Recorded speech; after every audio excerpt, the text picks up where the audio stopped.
La crise au Soudan du Sud sera également abordée à l'Assemblée générale.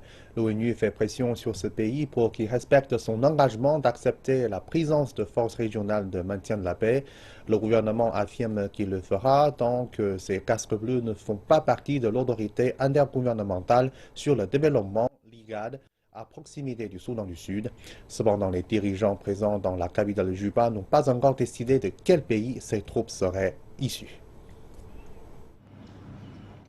Lorsque le gouvernement du Soudan du Sud a accepté le déploiement à Juba de 4000 soldats supplémentaires de l'ONU, il a clairement précisé que cet accord était soumis à conditions. Les modalités de ce déploiement sont actuellement en cours de discussion. D'ailleurs, le gouvernement a établi des critères concernant les pays qui seraient à même de fournir des troupes. Ils ne sont pas une nuisance s'ils viennent d'ailleurs que de notre voisinage. Cela permettra d'éliminer les soupçons. Je pense que c'est positif pour l'IGAD, pour l'Union africaine et pour le Conseil de sécurité de l'ONU d'accepter que la République du Soudan du Sud ait son mot à dire quant à l'acceptation d'un pays. Mais pour de nombreux citoyens du Soudan du Sud, l'origine des troupes qui seront dépêchées n'a aucune importance.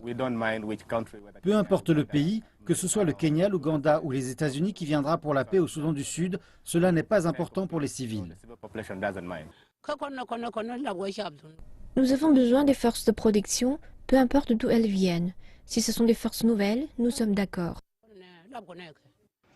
Le gouvernement du Soudan du Sud fait savoir qu'il a mis en place un comité technique chargé de travailler avec les autres parties prenantes. L'objectif étant de définir les détails du déploiement de 4000 soldats supplémentaires de l'ONU à Juba et de préciser que c'est seulement quand toutes les parties impliquées seront d'accord que les troupes pourront arriver à Juba.